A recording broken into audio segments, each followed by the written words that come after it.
여러분은 지금 CBS 라디오 김현정의 뉴스쇼를 함께하고 계십니다.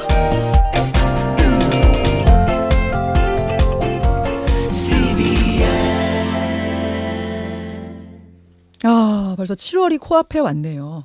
다음 주 월요일이면, 그러니까 7월 1일이면 민선 7기 단체장들의 취임 1주년이 되는 날입니다. 저희가 전국을 다 돌 수는 없고 특별히 이슈가 있는 곳의 단체장들을 좀 연결을 해보려고 합니다. 그래서 오늘 첫 손님은 김해 신공항이라는 이 도의 이슈도 있고 또 본인 자체도 이슈의 중심에 있는 분, 김경수 경남지사를 초대했습니다. 만나보죠. 어서 오십시오. 예, 안녕하십니까. 오랜만에 뵙겠습니다. 네. 뉴스쇼의 원칙이 원래 당사자주의예요, 지사님. 아세요? 그래서 저희가 이제 그 도정을 시작하신 이후로 계속 전화를 드렸어요, 섭외를. 계속 거절을 하시다가 섭외 한 2달 만에 도정 1년 인터뷰라면 나오겠다 해서 나오셨네요. 제가 거절한 건 아니고요. 그때마다 하여간 사정이 생겼어요, 묘하게. 그러니까 제가 법정 구속될 때도 그 2월 초에 나오기로 약속을 했다가 1월 말에 갑자기 일이 생기면서 못 나왔고요. 근데 어쨌든 오늘은 제가 도정 복귀한 이후에 방송에 처음 인터뷰에 나왔다는 건 꼭 좀 알아주십시오. 그러니까요. 전화로 경남이니까 전화로 하실 줄 알았는데 또 서울 스튜디오까지 직접 오셨어요. 마침 어제 제 재판이 있었습니다. 재판이 있어서 겸사겸사 잘하셨습니다. 예. 살이 왜 이렇게 빠지셨습니까, 근데? 뭐 이렇게 안에 있는 동안에 군살을 좀 뺐습니다. 겸사겸사 운동도 하고. 예. 네, 그래요. 자, 다음 주 월요일이면 민선 7기 단체장들의 취임 1년. 근데 김경수 지사의 1년은 사실은 솔직한 심정이 1년 같지가 않아요. 좀 긴 느낌입니다. 좀 우여곡절이 많았죠. 많아서. 예. 소회가 어떠십니까? 개인적으로는 어쨌든 말씀하신 대로 다른 단체장님들보다 이런저런 좀 우여곡절이 많아서 예. 저도 한 1년 했는데 벌써 몇 년은 한 것 같고요. 그러게요. 근데 그럼에도 불구하고 어쨌든 경남 그러니까 제가 도정 공백이 있었다가 복귀한 거 아닙니까? 예, 예. 복귀한 뒤에는 좀 밀린 숙제들을 열심히 하고 있고요. 지난 1년 동안 돌아오면 어쨌든 제가 약속드렸던 큰 해난들은 많이 해결한 것 같은데 다녀보면은 도민들이 체감하는 변화는 아직까지 만들지 못한 것 같아요. 그래서 뭐 그런 숙제가 지금 남아있는 거 아니냐 그렇게 생각합니다. 예. 예. 피부로 느끼는 체감은 그렇죠. 아직 더 열심히 해야 된다라는 이런 반성. 이게 이제 주요 국책 현안들이 이제 결정만 됐지 예, 그게 실제 도민들의 삶의 변화나 피부로 체감할 수 있는 변화로 아직 전환된 건 아니니까 그렇죠. 좀 그쪽에 집중해야 되는 거 아니냐 그렇게 생각합니다. 예. 사실 가장 큰 이슈라고 하면은 김해 신공항, 그러니까 동남권 신공항 문제가 아닌가 싶어요. 뭐 전국 이슈가 돼버린 그 문제. 다른 이슈들도 많았는데요. 해결되니까 이슈가 안 되더라고요. 이제 남아있는 이슈가 동남권 신공항이라고 보시면 됩니다. 예. 그 동남권에 신공항이 필요하다는 건 PK든 TK든 누구든 동의를 하는데 그게 밀양이냐 가덕도냐 아니면 김해공항을 확장하느냐를 가지고 몇 년을 다투다가 3년 전에 국토부가 그냥 김해공항 확장해서 쓰는 걸로 하자 이렇게 결정을 내렸습니다, 여러분. 근데 이걸 얼마 전에 총리실이 재검토해서 결정하는 것으로 원점 재논의가 시작이 됐어요. 김경수 지사도 동의를 하셨더군요. 제가 주도적으로 만들었죠. 그러니까 그렇게 했던 이유는 3년 전에 2016년에 결정을 했는데요. 예. 문제는 그 이전에 2002년부터 이게 다뤘던 사안인데 5번의 용역이 있었습니다. 예. 그러니까 연구 용역을 했는데 5번 다 부적합으로 나왔고요. 근데 3년 전에 갑자기 이게 김해공항 확장이 가능하냐에 대한 용역이 5번 부적합이었는데 갑자기 한 번만에 가능하다고 나왔어요. 파리공항공단인가요? 거기서 한 거? ADPI라고 하는. 근데 그 이후에 대구시에서 또 용역을 했는데 그러니까 ADPI에서 결정난 이후에 대구시에서 용역을 다시 했는데 그때도 또 관문공항으로는 김해공항 확장이 부적합하다고 나온 거예요. 그러니까 6번은 부적합이고 전후에서 한 번만 적합하다고 나왔으니까 이건 아무래도 이상하잖아요. 당시에 원래는 김해공항 확장이 아니고 밀양이냐 가덕도냐를 가지고 다투고 있었던 건데 갑자기 김해공항 확장이 튀어나온 거거든요. 그러면 이건 좀 점검을 해봐야 되는 거 아니냐. 그래서 이제 부울경에서 아마 공동으로 검증을 한번 했고 검증을 하면 할수록 문제가 많아요. 이거 뭐 얘기를 하자면 끝이 없는데 그래서 이건 좀 국토부가 스스로 이 부분에 대해서는 다시 점검하기 어려우니까 예. 총리실에서 국토부와 부울경이 함께 공동으로 검토를 해보는 게 어떻겠냐 이렇게 된 겁니다. 근데 이제 반대를 하는 측에서는 이렇게 말을 합니다.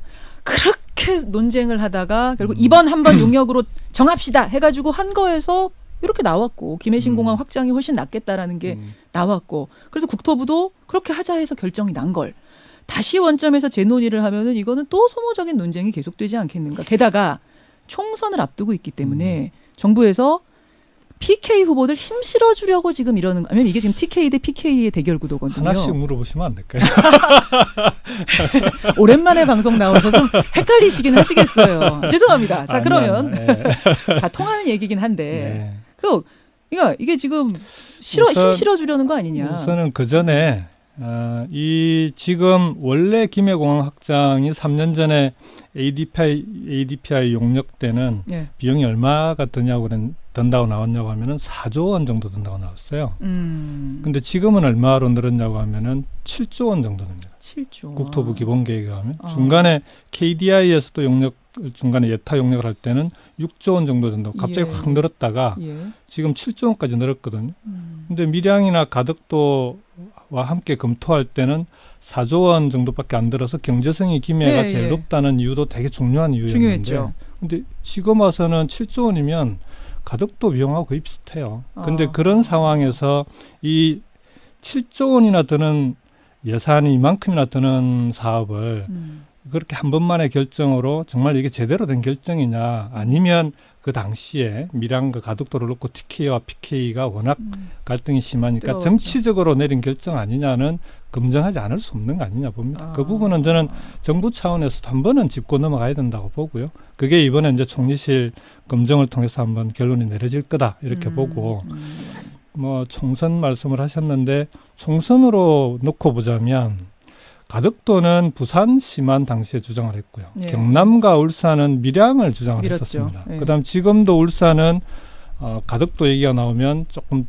주저하는 편이고 경남만 하더라도 동부 경남 일부는 가덕도를 찬성하지만 다른 지역 같은 경우는 아직 거기에 대해서 명확히 찬성한다고 보기 어려운 게 사실이에요. 부울경이 지금 한 팀처럼 보이지만 거기 안에서도 그렇죠. 미묘하게 다르군요. 그래서 지금은 김해공항 확장이라고 하는 이전 정부의 결정이 이게 제대로 된 결정인지 아니면 정치적 결정으로 잘못된 결정인지 그래서 예산을 7조 원이나 쏟아부어야 되는데 이걸 그대로 쏟아부어도 되냐. 이게 동남권의 항공교통이라든지 이건 공항 한번 지으면은 1, 2년 쓰고 말 것도 아니잖아요. 아니죠. 그렇죠. 100년 간다고 봐야 되는데 이제 적정한지는 꼭 짚어봐야 된다. 생각합니다. 알겠습니다.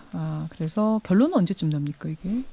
최대한 빨리 결론을 내는 게 좋겠다는 입장인데 그건 총리실에서 이제 협의를 해봐야 되지 않을까 싶습니다. 민선 7기 1년을 맞은 김경수 경남지사 만나고 있습니다. 그 도민들이 가장 관심 가지는 부분은 아무래도 경제죠. 네, 경제. 그렇죠. 지금 경제 민생이죠. 네. 경남의 경제 상황은 어떤가요? 경남이 잘 아시겠지만 제조업 비중이 대단히 높은 지역입니다. 근데 자동차, 조선, 기계 3대 업종이 주력 업종이고요. 근데 이 세 주력 업종이 다 어려워요. 그러니까 제조업이 어려우니까 특히 조선이 어려워지면서 실직하신 분이 거의 5만 명 이상이 실직을 하시고 그분들이 실직하시면 뭘 하시겠습니까? 그중에 많은 분들이 또 자영업으로 빠져나오면서 자영업 비중이 경남이 대단히 높아요. 전국 평균이 25%인데 경남이 제일 높을 때는 34%까지 올라갔다. 지금은 약 30%대거든요. 그러니까 이제 제조업이 어려워지니까 자영업도 함께 어려워지고 전체적으로 이게 이제 악순환 고리에 들어갔던 건데 그래서 경남 경제가 대단히 힘들고 어려운데 요 악순환의 고리를 풀려면 제조업을 혁신해서 경쟁력 있는 제조업을 만드는 게 대단히 중요하다. 물론 다른 뭐 관광산업이나 플랫폼 경제나 이런 것도 중요하지만 그래서 제조업 혁신에 좀 집중을 해서 지금은 어쨌든 정부 정책으로도 제조업을 혁신하기 위한 스마트 공장 산단도 이제 정부 정책으로 확대가 되고 하면서 이 문제를 풀어나가기 위해서 좀 노력하고 있는 중입니다. 지금 야당에서는 경제 청문회를 해야 할 정도로 경제 상황이 심각하다 이런 지적 나오고 있는데 동의하십니까? 뭐 그렇게 따지면은 이명박 정부, 박근혜 정부도 내내 경제 청문회를 했어야 되는 정부 아닌가요? 근데 지금은 경제에 대해서 사실은 국민들의 체감 경제가 어려운 거죠. 지표로 보자면은 좀 엇갈리긴 하는데 어쨌든 국민들이 체감하는 경제가 어렵고 국민 경제가 어려운 거 아니냐 이렇게 볼 수 있는 건데 이런 시기에는 좀 빨리빨리 필요한 주요 경제 현안들을 풀어나가야 됩니다. 모두가 이건 힘을 모아서. 그런데 지금 야당처럼 이 국회에 넘어가 있는 현안들이 얼마나 많습니까? 제도 개선 현안들, 규제 개선해야 되는 부분들이 국회에 발목 잡혀 있는 게 정말 많거든요. 지금 또 추경이 발목 잡혀 있잖아요.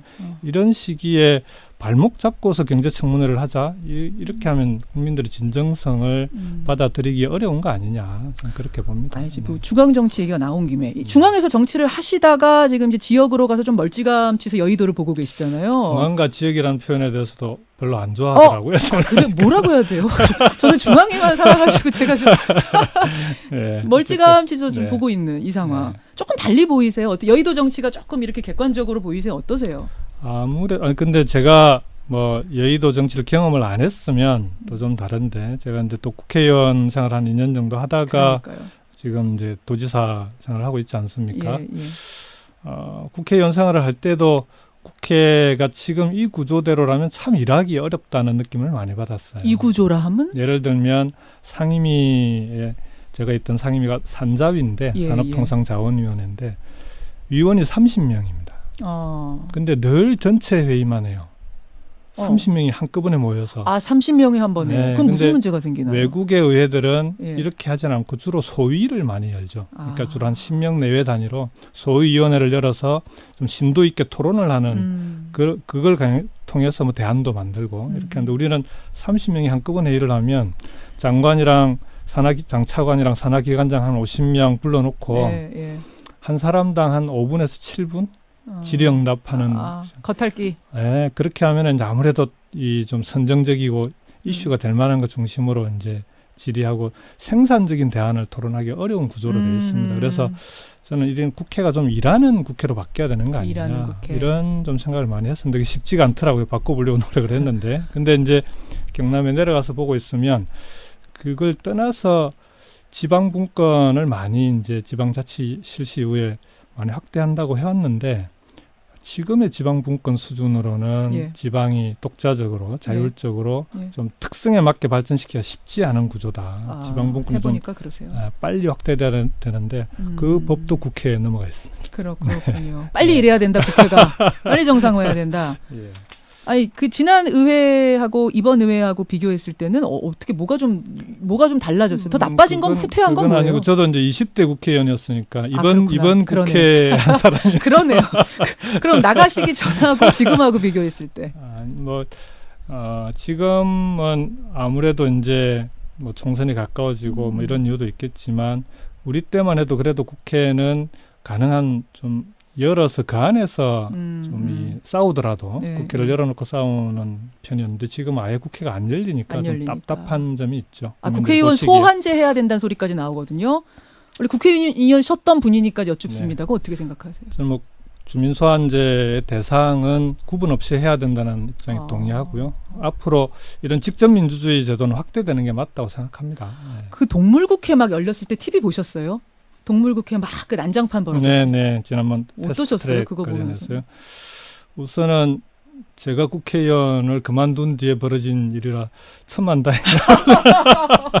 근데 그걸 떠나서 좀 국민의 한 사람으로서 국회가 다시 각오로 회귀한 거 아니냐 하는 그런 좀 아쉬움이 있습니다. 그렇죠. 똑같이 느끼셨으리라 믿습니다. 김경수 경남지사 민선 7기 1주년 기념으로 오늘 첫 주자로 모셨어요. 사실은 이제 그런 갈등도 심해지는 게 어떻게 보면 총선을 앞두고 있기 때문이 아닌가 이런 생각도 드는데 그렇죠. 그것도 영향이 있다고 봐야겠죠. 각 당들이 이제 총선 앞두고 진용도 짜고 뭐 이러고 있습니다. 지난 10일에 양정철 민주연구원장하고 도청에서 만나셨어요. 양정철 원장이 덕담 건네고 두 분이 막 포옹하고 이런 사진도 보도가 됐는데 오랜만에 뵀으니까. 그러셨죠. 그 양정철 원장이 김경수 지사한테 국회의원 하라고 등 떠밀고 지사하라고 등 떠밀고 하셨던 분 맞죠?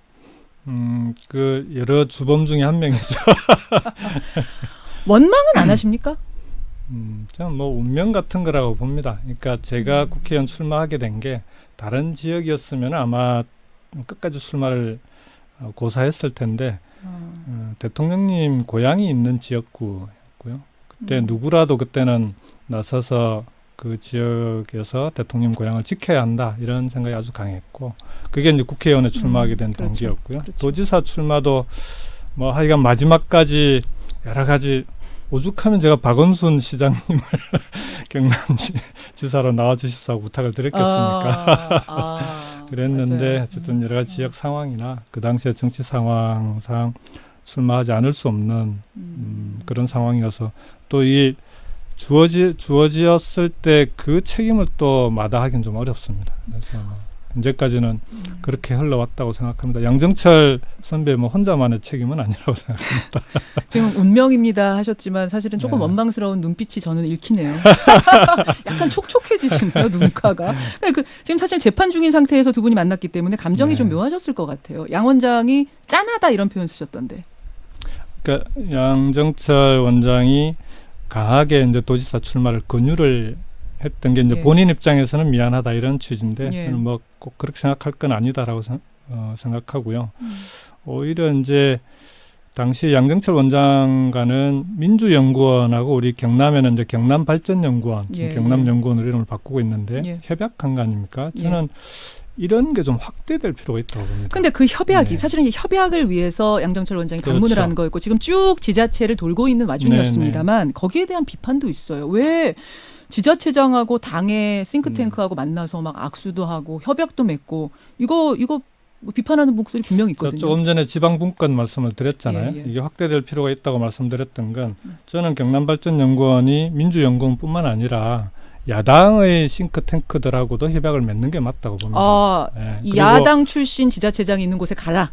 아니요. 여의도 그것도 마찬가지고 이제 경남에서 볼 때는 자유한국당의 여의도 연구원과도 협약을 맺는 것이 맞다. 그리고 그 제안도 했고요. 그러셨어요. 공개적으로. 근데 아직까지 아무런 거기에 대해서 응답이 없는 건데 왜냐하면 정당들이 지방 현장의 목소리를 정확히 수렴을 해야 됩니다.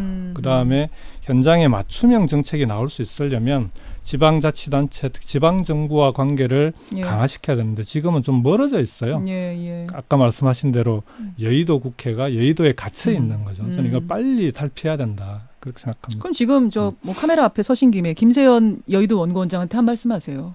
예, 뭐 김세연 의원님은 그 서울을 오갈 때 비행기 안에서도 가끔 만나고 하는데, 예, 좀 뭐 저도 그 좋은 뭐 서로 관계가 나쁘지 않고요.